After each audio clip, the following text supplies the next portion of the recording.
Hi, welcome back to my channel. How are you all doing? I hope you guys are doing great.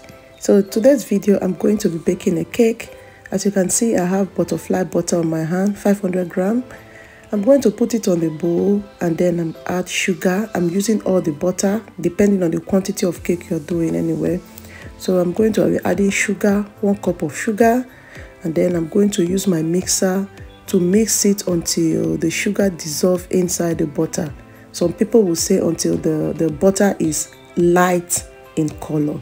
So guys, I'll mix it until the sugar is going to dissolve on the butter before I start adding any other ingredients I want to add on it. So guys, I'm not a professional cake baker, but I'm the type that love trying new things. So it's my son's birthday coming up soon. So this year I decided to bake cake for all of them.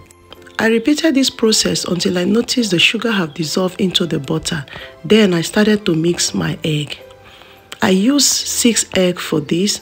I mix it up until I notice it is foamy. So the reason why I mix the egg like this is going to make the cake rise smoothly. Next, I'm adding my vanilla flavor. I'm going to add 1 cover of it and then mix it together properly. Do you know that apart from using butter, you can also use your vegetable oil like sunflower oil, olive oil, as Nigeria may call it, groundnut oil, to bake a cake, and it's still going to come out nicely. So guys, as you can see, I'm adding the egg mixture into the butter. I'm going to add it bit by bit, mix it up until I no longer see the egg in the butter.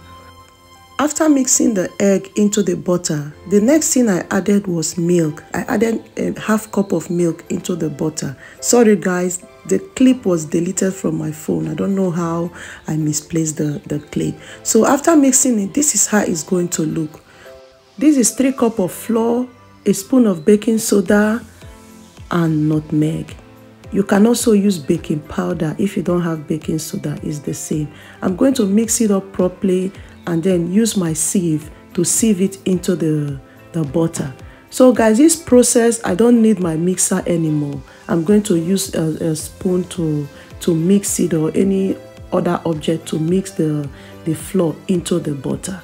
So the reason why I'm sieving this flour is not that the flour have dirty on it, but I don't want the mold of the flour to go into the cake, because after baking it, you are going to be noticing mold of flour, dry flour inside your cake. So you need to do it this way to separate those mold from the flour. So this is how it looks. So guys, as you can see, I'm mixing the flour into the butter. I'll mix it until I can no longer see the white flour anymore. So this is how it looks, soft and fluffy. This is my pan. I've already put my baking paper and butter around the pan. Next, I'm adding it into the pan now. I'm going to spread it around, make sure it goes inside properly.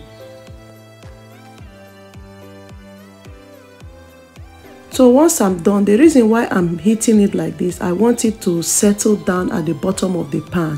When you bake it, it's not going to have holes on it. When you put your knife on the cake, everywhere is going to be smooth. So guys, after baking the cake, this is how it looks.